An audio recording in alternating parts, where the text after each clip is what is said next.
한 소년이 역사에 남을 훌륭한 업적을 남기고 싶었습니다. 그래서 목사님에게 그 비결을 물었습니다. 훌륭한 사람이 되려면 어떤 일부터 해야 합니까?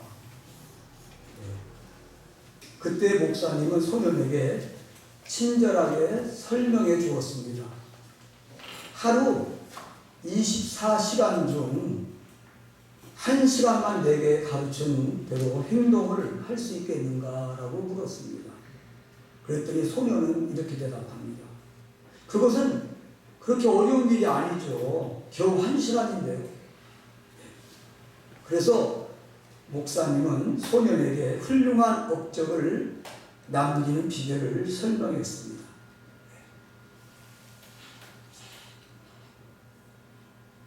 첫째로 매일 15분씩 말씀을 들어라.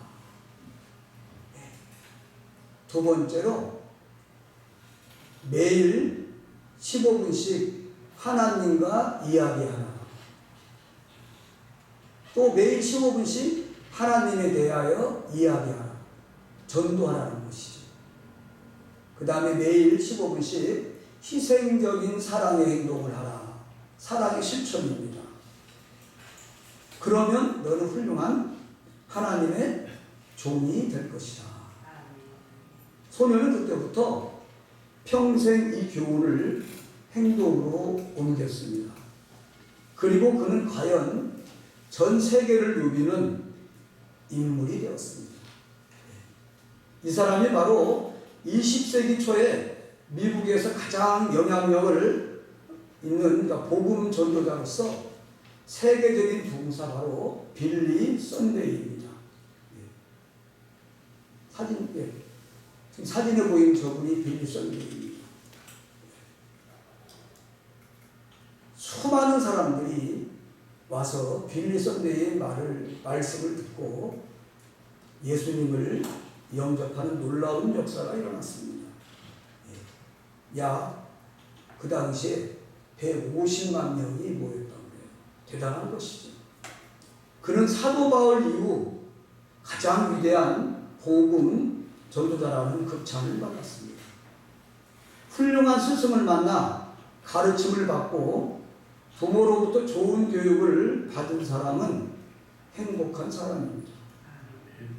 오늘은 고린도전서 말씀을 통하여 우리의 완전한 스승 예수 그리스도라는 제목으로 함께 말씀의 은혜를 나누려고 합니다. 인생은 어떤 스승을 만나냐에 달려 있습니다. 왜냐하면 좋은 스승의 훌륭한 가르침은 제자의 생각을 바뀌게 하고, 생각이 바뀌면 행동을 변화시키고, 행동이 변하면 습관이 변하고, 습관이 변하면 인격이 변합니다. 인격이 변하면요, 인생을 변화시킵니다. 그러니 좋은 스승을 만나는 것이 얼마나 중요한 일인가 모릅니다.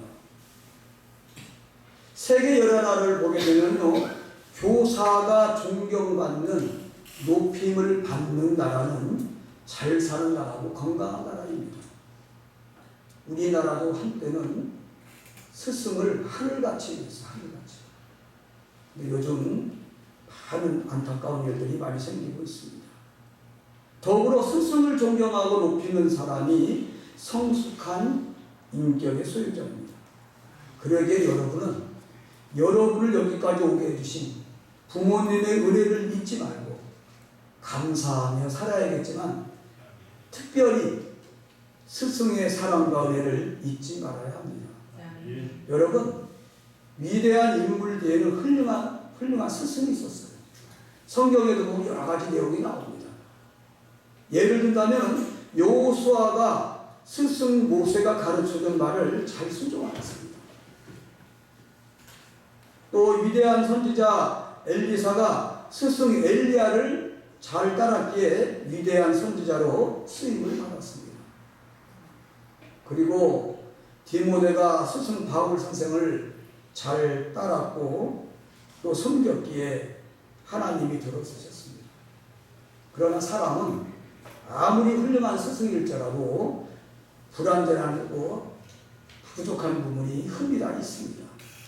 하지만 우리의 영원한 스승 그리고 흠없는 완전한 스승이 바로 예수 그리스도입니다. 그분 바로 우리의 영원한 스승입니다. 예수님을 스승으로 모시고 사는 사람은 행복한 사람입니다. 저와 여러분은 행복한 사람입니다. 예수님을 스승으로 두고 있는 우리는 그럼 어떻게 살아야 하나요? 예? 오늘 우리에게 주시는 본문 말씀에서 이렇게 말씀하고 있습니다. 한 목소리로 읽겠습니다. 시작. 내가 그리스도를 본받는 자가 된 것 같이 너희는 나를 본받는 자가 되라. 아멘. 지금 이게 바울 사도가 하는 말이에요. 내가 그리스도를 본받는 삶을 살아간다는 거예요. 그러니 너희도 나를 본받아 그리스도를 본받는 자가 되라. 예. 여기에 본받는 자란 말의 뜻은 한번 의미를 살펴보겠습니다. 미미베테스라는 말로 흉내내다라는 뜻입니다. 그러니까 본받으라는 말은 흉내내는 자가 되어라. 그러니까 우리는 예수님을 흉내를 많이 내야 돼요. 흉내내려면 어떻게 돼요? 예수님이 어떻게 했는가? 행동을 말씀을 통해 우리가 살펴봐야 돼요. 알아야 돼요. 내가 그리스도를 흉내내듯 너희는 나를 흉내내라는 거예요. 예. 그렇습니다. 그래서 우리는 예수님을 흉내내는 사람이 되어야 합니다. 예수님의 말, 예수님의 생각, 예수님의 성품, 예수님의 가르침, 예수님의 설교, 예수님의 고난까지도, 예수님의 일, 그리고 그분의 인내, 그분의 겸손, 모든 것을 흉내내며 살아야 합니다. 오늘 본문의 배경은 이렇습니다. 고린도 교회 안에 지금 분쟁과 갈등이 생겼어요. 근데 분쟁과 갈등이 생긴 그 이유 하나가 뭐냐면요, 우상 제단에 올라갔던 재물을 먹어도 되느냐 안 먹어야 되느냐 하는 것을 시끄러운 거죠. 여러분은 어떻게 생각해요? 우상 제단에 올라갔던 재물을 먹어야 돼요? 안 먹어야 돼요? 근데 오늘 본문에서 지금 그거 가지고 지금 싸움이 일어나는 거예요. 고린도 교회. 네. 그런데요, 고린도 사도 바울은 그거에 대해서 아주 오늘 본문에서 이렇게 얘기를 합니다. 10장 23절 24절 말씀 한 목소리로 읽겠습니다. 시작. 모든 것이 하나 모든 것이 하나는 아니요 모든 것이 하나 모든 것이 서로 뜻하는 것이 아니니 누구든지 자기의 유익을 받으면 남의 유익을 받아라. 아멘. 그렇습니다. 모든 것이 가하지만 모든 것이 유익하거나 덕을 세우는 것이 아니라는 거예요. 그러기에 자기의 유익을 구하지 말고 뭐예요? 남의 유익을 구하라는 거예요. 그러면서 바울 자신이 얼마든지 먹을 수 있으나 난이 나 때문에 실족한다면 먹지 않는 게 의뢰라는 거예요. 그게 지혜라는 거예요. 여러분 직장생활 하면서 정말 여러분들 집사 직분 하나님이 아무나 주는 게 아닙니다. 전도사 직분 아무나 주는 게 아니에요. 권사 직분 아무나 주는 게 아니에요. 근데 교회 와서는 엄숙한 척 하면서 밖에 가면은 오히려 믿지 않는 사람보다 못해요. 건배하세요 하고 건배까지 하고 직장에서 한다면은 그것은 은혜가 아닙니다. 여러분들 집사님 장모님 술 한 잔쯤이야? 저는요 술을 참 좋아하는 사람이었습니다. 제가 간증합니다. 저는 술 먹기 시작해서 1등을 3번 한 사람이에요. 대학 다닐 때, 직장에서, 군대에서 등치는 작아도. 근데 하나님이, 저는 카톨릭이었어요. 근데 하나님을 딱 만나고 나니까 술과 담배가 영혼에게 나로 인해서 영혼을 죽인다면 가감하게 끊어버려야 돼요. 한 잔쯤이야? 그 한 잔쯤이야가 영혼을 죽이더라고요. 그 한 잔쯤이 올물을 잡아가지고요 끝까지 물 자꾸 늘어집니다. 담배 한 대쯤이야? 아니에요. 아닙니다. 그 한 잔이, 그 담배 한 개 피가 나로 인해서 영혼을 죽인다면, 여러분 영혼이 물론이죠. 죽인다면 그거는 가감하게 끊어버려야죠. 그래서 오늘 본문 31절에는 이렇게 말하고 있습니다. 31절 한 목소리 읽겠습니다. 시작. 그런즉 너희가 너희 마음에 말씀하든지 무엇을 하든지 다 하나님의 영광을 위하여 하라. 예. 무엇을 먹든지 마시든지 뭐를 위해서 하라고요? 하나님의 영광을 위해서 우리 살아가야 됩니다. 예? 그래서 고린도서 11장 1절에 이렇게 말씀하고 있어요. 11장 1절 한 목소리 읽겠습니다. 시작. 내가 그리스도를 본받는 자 된 것 같이 너희는 나를 본받는 자 되라. 다시 말하자면 내 유익을 구하지 말고 하나님께 영광이 되는 일, 그리고 다른 사람을 기쁘게 하는 일을 하라는 거예요. 특히 하나님께 영광 올려드리는 일을 하라는 거예요. 네? 우리의 완전한 스승, 우리의 절대적인 스승은 누구뿐이라고요? 예수 그리스도뿐이에요. 예수님을 본받으라고 우리는 한번 크게 외칩시다. 예수님을 본받읍시다. 예수님을 본받읍시다. 예수님을 본받읍시다. 예수님을 본받읍시다. 오늘부터 예수님을 본받으세요. 우리는 우리의 스승 예수님에게 무엇을 그럼 배워야 할까요? 첫째로 예수님만이 우리의 참 스승이라는 것을 여러분이 깨달아야 돼요. 이걸 깨닫는 데부터 시작입니다. 예수님은 신분상 하나님이시라는 거예요. 여러분 그거 믿습니까? 그분이 나의 아버지예요. 여기서부터 시작이에요. 하나님과 동등된 신분을 가지고 창세전부터 존재하신 분이 그분이 바로 하나님인데 그분이 이 땅에 예수로 오셨다는 거예요. 그러나 그런 분이시지만 사람을 구원하시기 위해 하늘보다를 다 버리시고 낮고 낮은 곳으로 내려오셨어요. 그리고 천하고 천한 우리를 섬기시고 위하여 대신 십자가에 못 박혀 죽으셨습니다. 그래서 참 스승의 모습을 우리에게 보여주신 분이 바로 예수님이시죠. 그러니까 참 스승은 섬기는 자이며 낮아지는 자입니다. 진정한 겸손은 사랑이 있어야 능력을 나타냅니다. 미워하고서는 미움이 있는 상태에서는 참 스승의 도를 살아갈 수가 없어요. 참 스승은 권위가 있어야 하는데 그 권위는 뭐예요? 사랑을 통한 겸손으로부터 나타나는 거예요. 진정한 스승의 능력은 지식으로나 지혜로 나타나지 않습니다. 진정한 스승은 뭐예요? 사랑을 입은 겸손이 있어야 됩니다. 주님이 어떻게 제자들의 발을 씻으셨습니까? 오히려 제자들이 발을 씻기셔야 돼요. 그 당시에는 먼지나는 발로 식사하러 왔는데 당연히 주님의 발을 씻겨야 돼요. 제자들이. 근데 오히려 예수님께서 제자들의 발을 씻기셨어요. 사랑을 입은 겸손이 아니면 불가능한 것이거든요. 그러기에 우리는 예수님을 영원한 우리의 스승으로 따르는 겁니다. 예수님은 이 땅에 신성과 인성을 가지고 오셨어요. 똑같은 우리의 몸을 가지고 오셨어요. 그러나 그분은 신성을 가지고 오셨어요. 그래서 우리에게 완벽한 참 하나님, 참 인간의 모습을 보여주고 계십니다. 그분은 하나님으로 당연한 권리와 특권을 가질 수 있는데 그런 모든 것을 다 내려놓으셨어요. 그래서 우리를 구원하셨어요.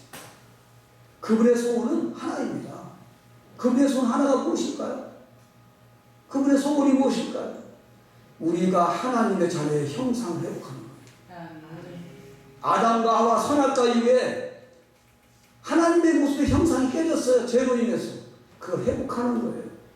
그래서 하나님과 우리의 온전한 교제를 이루게 하는 거예요.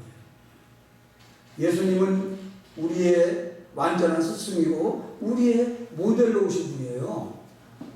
사람은 누구나 함께 살아가는 누군가에게 영향을 미치고 있습니다. 이것을 모델, 멘토라고 합니다. 어떤 사람을 모델로 하느냐, 모델로 하여 살아가느냐에 따라서 인생이 바뀌는 거예요. 스스로 변해가는 것을 모델링, 멘토링이라고 합니다. 모세는 여호수아에게 모델링의 멘토였어요. 엘리야는 엘리사에게 모델이었어요. 또 바울은 디모데에게 모델이 되었던 것입니다. 이처럼 훌륭한 사람 주변에는 훌륭한 모델과 멘토가 있었던 것입니다. 우리는 이것을 스승이라고 합니다. 그래서 누구를 모델링하느냐? 여러분 누구를 모델링하고 싶어요? 누구를 스승으로 삼느냐에 따라 한 사람의 인생이 달라질 수 있습니다. 이 모델이 중요한 것은 자신도 모르게 그를 관찰하고 그를 배운다는 거예요. 여러분들의 자녀가 여러분들을 보고 배운다는 거예요. 장모님, 권사님의 모습을 보고 성도들이 배워가는 겁니다. 얼마나 중요한가 몰라요. 이 모델이 중요한 것은 그러니까 여러분들이 항상 가슴을 새깁니다. 어느 집사님이 앵무새를 키우는데 이 집사님은 손님 올 때마다 아주 정중하게 안녕하세요, 안녕히 가십시오 이렇게 인사를 했더니 이 앵무새가요, 한번 보세요. 안녕하세요, 안녕히 가십시오 인사를 하는 거예요. 사람마다, 오는 사람마다. 얼마나 기분 좋은가 몰라요, 앵무새가. 그런데 또 다른 앵무새를 키우는 아저씨가 욕을 자주 하는 거예요, 욕을. 앵무새가 아저씨가 보면 볼까, 이 아저씨가 하는 힘들 그대로 해요. 나쁜 놈, 뭐한 놈, 벼락 맞아 죽을 놈. 여러분, 벼락 맞아 죽을 놈 욕하면요, 자식도 그대로 본다. 정말 코미디언 중에 어느 분이 그냥 예수님을 영접하고 고백을 했어요. 얼마나 그냥 욕을 했던지 나중에 예수님이 그러더래요. 나타나가지고 정말 네 자식 망하면 좋겠냐고 묻더래요. 응? 자녀들도 그렇잖아요. 자녀들이 닮아갑니다. 여러분들의 모습을 여러분의 주위 사람이 닮아갑니다. 우리가 누구를 만나든지 만나는 사람은 우리의 삶에 커다란 영향을 미친다는 사실, 또 나로 인해서 나도 여러 사람에게 영향을 미친다는 것. 그래서 좋은 사람을 많이 만나고 좋은 사람의 영향을 많이 받는 게 좋아요. 그러니까 우리 좋은 사람을 찾아다녀야 돼요. 인생의 멘토가 필요합니다. 우리의 영원하신 멘토는 예수님입니다. 그러나 우리가 살아가면서 인생에서도 예수님 외에 정말 나의 멘토를 찾아야 됩니다. 멘토는 단순한 지식만 전달해주는 스승이 아닙니다. 여러분, 멘토는 함께 읽겠습니다. 시작. 지혜와 신뢰를 원하는 사람의 인생을 누구에게 들어주면 평안한 지도자 곧 누구나 삶의 길이라는 뜻입니다. 삶의 지혜를 가르쳐주는 인생의 안내자. 아멘. 성도님 여러분도 영육간의 인생의 좋은 멘토를 만나시기 바랍니다. 아멘. 그리고 이웃에게 훌륭한 멘토가 되십시오. 그것이 가장 큰 복을 받는 길입니다. 그래서 잠언서 22장 24절로 25절에는 이렇게 말씀하고 있습니다. 함께 읽겠습니다. 시작. 노를 품는 자와 쌍심하며 울분한 자와 불행한 자가 있으니 그의 은혜를 받아서 내 오늘 우리의 앞에니까 두려워하라. 여러분, 이거 간단한 이야기 같지만 굉장히 중요한 얘기예요. 내 주변에 자꾸 나를 어둠대로 유혹하면 그 친구 만나지 마세요. 할례하세요, 과감하게. 아니면 그 영혼을 설득을 시키던가. 여러분, 참 묘합니다. 저도 옛날에 보면 술친구를 만나면 술 먹게 되더라고요. 당구 좋아하는 친구 만나면 당구 치게 되더라고요. 고스톱 좋아하는 친구 만나면 고스톱 치게 되더라고요. 이게 무슨, 그런데요, 하나님을 제대로 만나고 나서 하나님을 좋아하는 사람을 만나니까 하나님의 말씀대로 살아가게 돼요. 나와 동행하는 자, 함께 하는 자는 나도 모르게 닮아가기 마련입니다. 그러므로 누구를 본받느냐 하는 것은 아주 중요한 인생의 문제예요. 여러분들 어쩌면 지옥 가느냐 천국 가느냐 문제예요. 교회 아무리 열심히 나와도 밖에 나가서 친구 잘못 사귀면은 글로 가게 돼 있어요. 인생이. 가만 놔두지 않습니다. 어둠의 세력들이. 예? 그러기에 우리의 완벽한 스승은 누구라고요? 예수 그리스도. 그분만이 우리의 모델이십니다. 우리가 그분을 배우다 보면요, 나도 모르게 닮게 돼요. 그분. 여러분한테 예수님의 향기가 나는 거예요. 예수님의 모습을 볼 수가 있는 거예요? 예? 이런 면에서 사도 바울은 정말 담대한 사람이에요. 얼마나 자신 있으면 다시 한번 고린도서 한번 넘겨주세요. 11장 1절 말씀 한 목소리 읽겠습니다. 시작. 내가 그리스도를 본받는 자가 같으니 너희는 나를 본받는 자가 아니라. 아멘. 어디서 정말 이렇게 담대하게 당당하게 이야기할 수 있었을까요? 내가 예수를 본받고 있으니 너희는 나를 본받아라. 개인적인 교만이 아닙니다. 이것은 믿음의 당대함입니다. 예수님만이 우리의 완벽한 스승입니다. 예수님만이 우리의 완벽한 멘토이십니다. 예수님을 본받는 자로 하나님께 영광을 드리는 여러분 되시기를 주님의 이름으로 축원합니다. 두 번째로 예수님이 무엇을 우리가 본받아야 할까? 여러 가지 있습니다. 우리가 예수님의 배워할 것이 너무나도 많아요. 그러나 이 시간에는 우리는 주님의 사역을 살펴보면서 그분의 성품 몇 가지만 배우기를 바랍니다. 예수님이 하나님의 영광을 드러내며 남의 유익을 구하며 살려 하셨을 때 그 비법이 무엇인가? 첫째로 예수님의 겸손을요. 예수님은 겸손의 왕이었어요. 아멘. 오직하면 스가랴서 9장 9절 말씀입니다. 그러니까 예수님이 이 땅에 오시기 전에 480년경에 스가랴 선지자를 통해서 이 말씀을 했어요. 내 왕이 내게 임하시니 그는 공의로우시며 구원을 베푸시는데 그분이 어떻게 오시냐면은 나귀 새끼를 타고 오시냐는 거. 참 나귀. 이거 예루살렘 성에 입성하는데 왜 작은 나귀를 타고 오셔? 백마를 타고 멋지게 하고 오셔야지. 아니에요. 태어날 때부터 마구간에 태어나셨어요. 겸손한 모습으로. 그래서 예수님은 자신 스스로 이렇게 말씀했어요. 마태복음 11장 29절 함께 읽겠습니다. 시작. 나는 마음이 용감하고 겸손하니 나의 멍에를 보고 내게 배우라. 아멘. 배우라는 거예요. 나의 멍에를 베고 멍에는 같이 양쪽으로 끼고 가는 거예요. 양쪽으로 그러니까 주님과 동행하라는 거예요. 동행하면서 말씀하면서 배우라는 거예요. 뭐를 배우라고요? 온유와 겸손을 배우라는 거예요. 실제 예수님은 한번 볼까요? 실제 예수님은 이 구유에 누워 계신 구유가 뭐 멋있는 막 침대나 이런 게 아니에요. 소나 많이 먹는 이 먹이를 주는 밥통이니까 말 거기에 예수님이 태어났다는 거예요. 여러분 생각해 보세요. 여러분 여기서 아마 구유에 태어난 분 계셔요? 아마 예수님도 구유에 태어났어요. 그것도 추운 겨울에 지푸라기 깔고 구유에서 그렇게 오신 분이 바로 나의 아버지, 나의 하나님 아버지였다는 거예요. 왜 어떻게 오셨을까요? 저와 여러분을 위해서.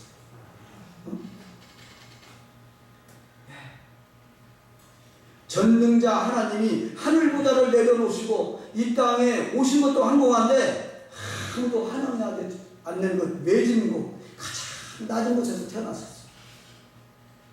더욱이 그는 갈릴리 나사렛 시골 중에 시골 거기서 자랐어요. 그 아버지는 목수였어요. 그리고는 그 제자를 삼을 때도 학벌이 좋고 좋은 사람을 택했는가요? 아니에요. 갈릴리 그 시골에 어부들 무명의 제자들 이름 없는 제자들을 데리다가 복음을 전했어요. 주님의 사역 그 어디에도 당신께서 하나님의 아들로 대접받으려나 높아지려는 모습을 우리는 찾아볼 수가 없습니다. 무명해서가 아니에요. 자격이 없어서도 아니에요. 이것이 바로 겸손입니다. 이것이 겸손의 능력이라는 거예요. 사랑하는 성도님 여러분, 오늘 우리도 우리의 스승 예수 그리스도의 겸손을 배워야 합니다. 여러분들이 아마 읽어보신 내용일 거예요. 빌립보서 2장 5절로 8절 말씀이에요. 너희 안에 이 마음을 품으라는 거예요. 그리스도의 예수의 마음을 품으라는 거예요. 6절 말씀 함께 읽겠습니다. 시작. 그는 그건 하나님의 본체시나 하나님과 동등됨을 취할 것으로 여기지 아니하시고. 예. 그러면서 7절 함께 읽겠습니다. 시작. 오히려 자기를 주고 영생을 받는다. 하나님과 같이 계셨고. 아멘. 그러면서 사람의 모양으로 나타나사 자기를 낮추시고 죽기까지 복종하신 분이 예수 그리스도예요. 누구를 위하여? 누구를 위하여? 저와 여러분을 위하여 십자가에 죽으셨다. 이것이 예수님이 겸손의 왕인 것을 보여주는 거예요. 그분은 겸손의 왕이었어요. 삐까삐까하는 백마를 타는 그런 왕이 아니었어요. 겸손의 왕이셨어요. 성도님에게도 이 주님의 겸손이 함께 하시길 바랍니다. 네. 두 번째로 예수님의 인내를 배워야 합니다. 우리 예수님은 인내의 왕이시였거든요. 얼마나 인내가 많으신지. 그는 하나님의 아들로서 이 땅에 오셨으나 아무도 그를 메시아로 알아주질 않았어요. 이스라엘 민족들마저도 말씀을 통해서 분명히 메시아가 온다고 이스라엘에서도 막 그 예언을 했는데도 예수님이 왔는데 예수님을 메시아로 인정해 주지 않았어요. 그렇게 30년을 인내하시다가 공생애를 시작하셨습니다. 수많은 사람들이 그를 시험했습니다. 심지어 사단마저도 예수님을 시험했어요. 네? 그럼에도 불구하고 예수님은 분노하지 않으셨어요. 참고 인내하셨어요. 아마 예수님만큼 여기 수고 겪은 분 계셔요? 예수님만큼 수고 겪은 분 계십니까? 얼마나 정말 유대인, 그것도 하나님을 안다는 유대인들에게 얼마나 그냥 수모를 당하고 정말 참을 수 없는 그 고통을 당하는 거예요. 제가 주님이라면 아마 다른 것은 참겠는데도 십자가에 돌아가시 전날 군병들이 얼마나 예수님을 막 조롱합니까? 그 영화에 보니까 보통 그 예수님을 막 조롱하는 게 아니에요. 싸대기를 때리고 막 침을 뱉고 별짓을 다 합니다. 그 고통을 도저히 참을 수가 저는 없었을 것 같아요. 그러니까 얼굴에 침을 뱉습니다. 손바닥으로 얼굴을 때립니다. 주먹으로 머리를 칩니다. 나중에는 하물며 머리에다 뭘까지 씌워요? 가시벨로까지 씌우고 홍포까지 빼가지고 유대인의 왕이여 평안할 줄 알아서 막 조롱을 했습니다. 어떻게 참을 수 있습니까? 주님은 무능력자가 아니었어요. 그때도 전능하신 능력을 가진 분이었어요. 그에게 신선이 있었습니다. 얼마든지 천군 천사를 동원하여 얼마든지 그렇게 할 수가 있었어요. 그런데 예수님은 인내하셨어요. 왜죠? 왜 참으셨죠? 왜 참으셨을까요? 저와 여러분의 죄 때문에 마치 보수장으로 끌려가는 양같이 그 입을 열지 않으셨던 것입니다. 그 인내로, 그 참으심으로 우리가 구원받았고 그 인내로 우리가 여기까지 온 것입니다. 예수님의 인내를 배우시기 바랍니다. 예수님의 인내가 우리의 것이 될 때 우리도 주님 앞에서 복을 누리며 살아갈 수가 있습니다. 예수님은 야고보서 1장 4절에서 이렇게 말씀합니다. 야고보서 1장 4절 한 목소리로 읽겠습니다. 시작. 인내를 우리가 인내로 위하여 조금도 부족함이 없게 하여라. 아멘. 온전한 인내를 이룰 때 조금도 부족함이 없게 우리를 복을 내려준다는 거예요. 참으셔요. 열받아도 참을 땐 참아야 됩니다. 네, 예수님도 그랬어요. 예수님의 용서를 배워야 합니다. 네. 우리 주님이 가지고 계신 위대한 능력은 또 용서더라고요. 우리를 용서하셨기 때문에 저와 여러분이 영원한 천국에서 살아갈 수가 있는 삶을 살아가는 것. 이 용서 때문에 우리가 살아있고, 만약 우리 주님이 우리가 죄를 지을 때마다 법대로 하셨다면 우리는 어떻게 됐을까요? 아마 벌써 지옥에 갔을 거예요. 그렇잖아요. 그런데 우리가 아직도 멀쩡하게 살아있는 것은 그분의 용서의 은총 때문입니다. 네. 우리 주님은 믿는 자라는 이유 하나로 죄를 회개만 하면은 용서를 해줬어요. 이사야서 1장 18절 한 목소리 읽겠습니다. 시작. 너희가 반박지라도 눈과 같이 여겨 주시고 주기름 같이 붉은 자라고 양을 펄같이 이기게 되리라. 아멘. 문제는 그처럼 우리도 용서하는 삶을 살아가는 거예요. 예. 주홍 같은 죄도 눈같이 깨끗하게 해주시는 그 여호와 하나님, 그분이 예수 그리스도였어요. 진홍같이 붉을지라도 양털같이 회개하면은 희게 해주시는 분이 바로 하나님 아버지, 그분이 바로 예수 그리스도였어요. 근데 우리가 그처럼 살아가지 못하잖아요. 우리는 예수님의 용서를 배워야 합니다. 마태복음 18장 21절 말씀입니다. 한 목소리 읽겠습니다. 시작. 주여 형제가 내게 죄를 범하면 몇 번이나 용서하여 주시니까 7번까지 하오리까. 네. 베드로도 참 대단한 걸 배우고 있어요. 베드로가 형제가 내게 죄를 범하면 어떻게 하자 했더니 베드로는 7번까지 용서를 할까 하는 거예요. 의뢰를 베푸는 거예요. 나름대로는요. 그랬더니 예수님이 그게 아니라는 거예요. 예수님은 7번뿐 아니라 뭐라고 말씀하셨죠? 함께 읽겠습니다. 시작. 예수께서 가라사대 내게 이르노니 7번뿐 아니라 7번이라고 하셨습니다. 베드로는 크게 좀 인심 써가지고 7번 용서해준다고 했는데 예수님은 그게 아니에요. 7749 490번. 그러니까 용서해주라는 거예요. 용서하라는 거예요. 그렇게 용서하신 분이 누구예요? 예수님이시죠. 근데 우리는 용서받고도 작은 걸 용서 못할 때가 많아요. 그게 우리의 모습이에요. 참 부끄러운 모습이에요. 골로새서 3장 13절 14절에는 이렇게 말씀하고 있습니다. 한 목소리로 읽겠습니다. 시작. 누가 너희에게 불만이 있거든 서로 용납하여 이차 용서하되 주께서 너희를 용서하신 것 같이 너희도 그리게 하고 이 모든 것들 위에 사랑을 더하라. 이는 온전한 일이라. 서로 용서하라. 피차 용서하라. 그 모든 것을 위해 사랑이 뭐죠? 그 위에 사랑을 더하라. 이는 온전하게 되는 띠입니다. 여러분, 우리는 하나님께 몇 번 용서를 받았을까요? 여러분들 몇 번 용서 받았어요? 손으로 셀 수 있어요? 용서 받은 거? 셀 수 있어요? 여러분은 여러분의 자식을 몇 번 용서하셨나요? 자식을 키우면서 몇 번 용서하셨죠? 셀 수 있어요? 자식 용서를 부모 입장 자식을 용서를 하더라고요. 그런데 왜 자식을 용서하면서 다른 사람은 용서를 못하는 겁니까? 그 용서를 못하는 것이 그것이 나와 하나님 사이를 가로막는 것임을 왜 모르십니까?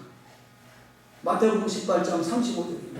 한 목소리 읽겠습니다. 시작. 너희가 악한 마음으로부터 형제를 용서하지 아니하면 나의 하늘 아버지께서도 너희에게 용서하지 아니하시리라. 이게 무슨 말씀이죠? 여러분 이게 처음 듣는 말씀인가요? 처음 들으면 이 말씀을 오늘 이 시간 새기는 이거 하나만 새겨도 여러분들은 오늘 큰 하나님 은혜를 받는 겁니다. 형제를 용서하지 않으면요 하나님께서도 우리 하나님 아버지께서도 나를 용서하지 않는다는 거예요. 여러분 참 깜짝 놀랄 말씀입니다. 용서를 못하면 용서 못하는 자신이 고통스러워진다는 거예요. 용서가 안 되는데 어떻게 용서하냐고요? 그래서 우리는 예수님에게 배워야 돼요. 그 용서를 배워야 돼요. 예수님의 용서를 배워야 합니다. 마가복음 11장 25절은 예수님이 이렇게 말씀하고 있습니다. 한 목소리 읽겠습니다. 시작. 서서 기도할 때에 아무에게나 형제가 있거든 용서하라. 그리하여 형제를 죄송하게 할 것에서 너희로 용서하여 사하여 주시리라. 용서하는 자에게 하나님이 용서하신다는 거예요. 아멘. 예? 네 번째로 예수님의 영혼 구원의 열정을 배워야 합니다. 예? 주님은 자녀를 사랑하심으로 이 땅에 영혼을 구하러 오셨어요. 그래서 그 영혼 사역에 전신전력을 다하신 분이 바로 예수님이셔요. 정말 잠시도 쉴 겨를이 없이 전도를 했다고 성경에 보면 나옵니다. 유일하게 예수님의 쉬는 시간은 기도하는 시간, 그리고 배를 띄웠을 때 배를 타고 가면서 잠시 주무시는 시간이 휴식이었다는 거예요. 한번 살펴볼까요? 마가복음 3장 20절 말씀 함께 읽겠습니다. 시작.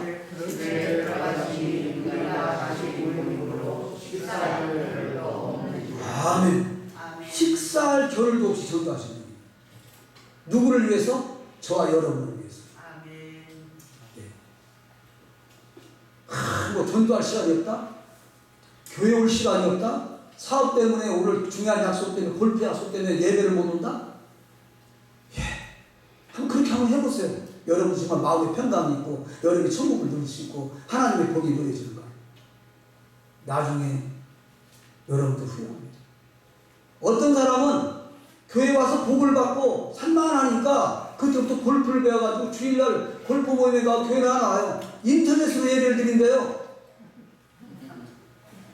새벽쯤에 예배, 자기는 예배 드리고 교회 골프 치러 간다는 거예요.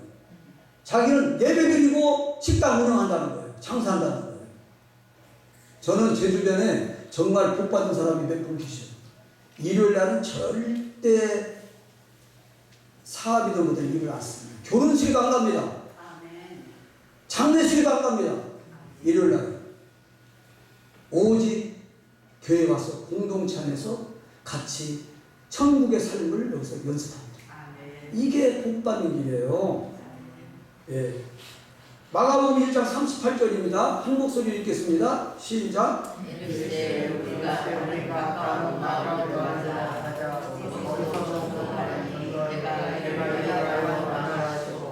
예.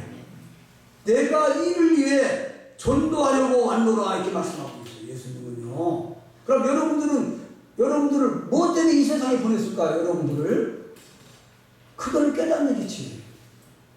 그걸 깨닫는 게 지혜예요.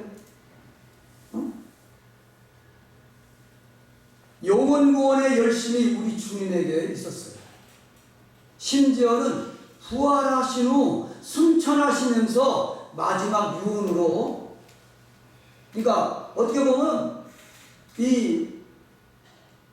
우리가 아멘어사에게 어명을 내리듯이 우리에게 어쩌면 어명을 내리고 올라가셨어요. 한번 그 말씀을 함께 읽겠습니다. 시작. 너희는 가서 모든 족속으로 제자를 삼으라. 이게 예수님이 하늘로 올라가시면서 저와 여러분에게 하신 예언적인 말씀이지만 어명입니다. 어명은 받들어야 돼요. 어명은 받들어야 돼요. 성도님 여러분, 우리에게 이 영혼의 구원, 그러니까 영혼 구원의 열정이 있기를 예수님으로 축원합니다. 교회는 왜 존재하는 겁니까? 왜 우리 주님이 교회를 세우셨고 왜 우리 주님이 교회에서 저와 여러분을, 그러니까 교회로 먼저 불러주셨을까요? 우리끼리 잘 먹고 우리끼리 행복하라고 모아주신 것도 결코 아닙니다. 교회의 존재 이유가 뭐예요? 영혼 구원에 있고 하나님 나라 건설에 있다는 거예요. 주님의 영혼 구원의 열정이 오늘 우리를 구원했습니다. 우리 주님의 그 열정이 복음을 우리에게까지 전달까지 해주셨고 이 땅에 수많은 교회를 세워주셔서 우리가 구원의 은총을 누리고 있습니다. 그러기에 우리도 그렇게 해야 합니다. 누군가 우리를, 저와 여러분을 기다리고 있다는 것. 아직도 천국이 무엇인지 지옥이 무엇인지 모르고 살아가는 수많은 사람들이 우리를 통해 복음이 전달되기를 기다리고 있다는 거예요. 고린도서 10장 33절 한 목소리로 읽겠습니다. 시작. 나와 함께 모든 일 모든 사람을 기쁘게 하여 나의 기름을 잃지 아니하고 많은 사람이 아멘. 많은 사람의 유익을 구하여 저희로 구원을 얻게 하라. 그러니까 우리가 잘 섬겨야 돼요. 여러분들이 삶이 반듯해야 돼요.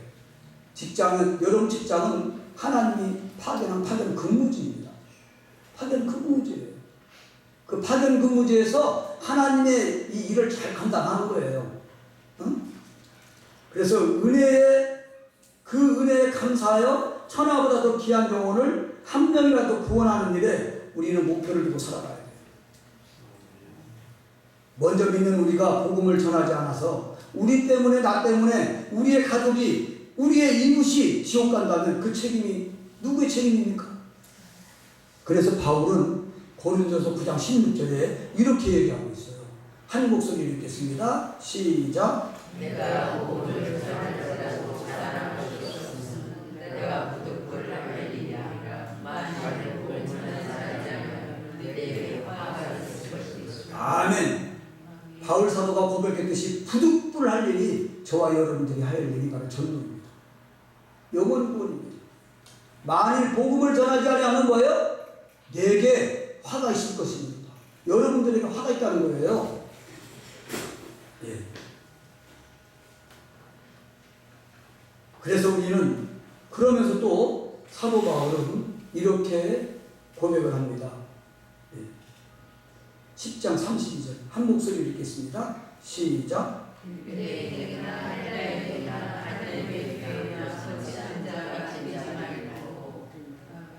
그러니까 우리는 불신자들에게 우리는 미안함을 느껴야 돼요. 불신자들을 보면 내가 미안해야 돼요. 지금 사도 바울이 고백했듯이 빚진 자의 마음을 가져야 돼요.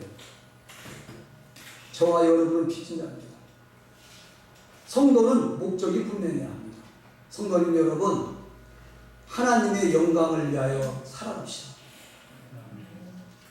그리고 많은 사람에게 유익을 주기 위하여 사는 거예요. 왜? 그들을 영혼을 구원하기 위해서. 유익을 주기 위해 우리 살아가는 거예요. 세 번째로 불신자의 영혼을 구원하기 위해서 우리 살아가는 것입니다. 이 세 가지 목적을 가지고 살아가는 성도님 여러분들이 되시길 바랍니다. 성도님 여러분, 훌륭하신 스승이 항상 성도님 여러분 곁에 있다는 것을 잊지 마시기 바랍니다. 그분이 누구세요? 예수 그리스도이십니다. 우리 주님은 한 번도 자신의 유익을 구하지 않고 하나님의 영광과 사람의 유익을 구했습니다.